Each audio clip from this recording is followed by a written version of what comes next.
Voters have a lot to consider when they head to the polls Tuesday, especially when it comes to some important spending issues on the ballot. 97 counties in Missouri will be discussing property taxes thanks to a bill passed in Jeff City last year. Platte County is proposing a homestead property tax credit, capping increases. It's meant to limit sudden year-to-year spikes for taxpayers of all ages. And Cass County voters are considering a similar measure. Theirs would freeze property tax liability at what it was when the homeowner first qualified for the homestead program and would give taxpayers a credit for any increase above that number. Critics are concerned caps and freezes will take away funding from local services and school districts at a time when money's already tight. To that end, several school districts have bonds on the ballot Tuesday. The Hickman Mills district, dealing with a multi-million-dollar budget shortfall, is asking voters to approve a $20 million bond issue to pay down debt and address building maintenance. The district's on the verge of major cuts, preparing to close Truman Elementary School and cut more than 70 educators and staffers. This is about saving a school district for our children and ensuring that we are protecting the gains that they have made in the classroom and the hard work that they put in. But it's also for the community, because you cannot have a strong community without a strong school district. District's also asking voters to shift money from its debt service levy to its operating levy. Administrators say yes votes for both measures wouldn't raise taxes. Several other districts have big bond issues on the ballot, including Belton, Blue Springs, Center Schools, Grain Valley, Independence, Lee Summit, Ray-Pec, and the list goes on. Our roundtable of journalists is watching it all. Please welcome back Savannah Holly Bates, local government reporter with KCUR, and KMBC9 political reporter Michael Mahoney. All right, let's start with property taxes and these referendums across the state with freezes or caps, really depending on the county. What are the implications here?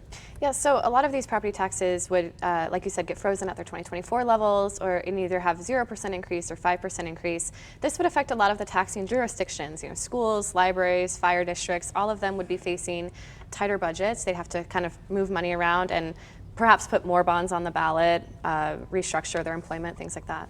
Yeah, and another thing that is involved in that is at the state level, because they're talking about income tax reform in Missouri, abolishing the income tax. The income tax is one of the drivers for local property taxes for schools, and that's another dynamic that's in play here. Right, and just trying to figure out where the money is going to come from is exactly. going to be an issue down the road. We should mention Jackson County is not on this list because it's exempted from limitations. Yep, exactly, and they fought hard to do that. We'll see how it goes. All right, we're also watching school bonds closely, as we mentioned. We know many districts are dealing with funding shortfalls, chief among them Hickman Mills. You've been watching that closely. What can you tell us? Yeah, Hickman Mills is also facing an audit from the state auditor's office on this misuse of funds or alleged misuse of funds. Hickman Mills says they don't know really what went wrong there, but they're offering, like these other districts, they're asking voters to approve a bond measure that would help them refurbish and update some schools that are needing it badly, and do some deferred maintenance, make sure they can keep some staff on payroll. This would not raise taxes, and it's sort of separate from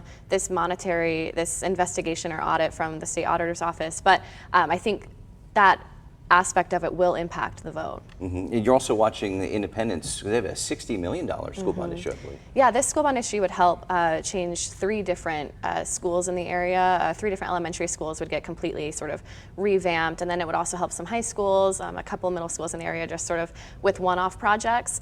Like Hickman Mills, like the other districts, this would not raise taxes. It's sort of just because they have extra in the bond levy that they can leverage to use for these projects. Kansas City's bond overwhelmingly passed in the last election, so I think these school districts are hoping that was a sign that theirs will pass as well. We just heard from Mayor Quinton Lucas a few minutes ago on the earnings tax.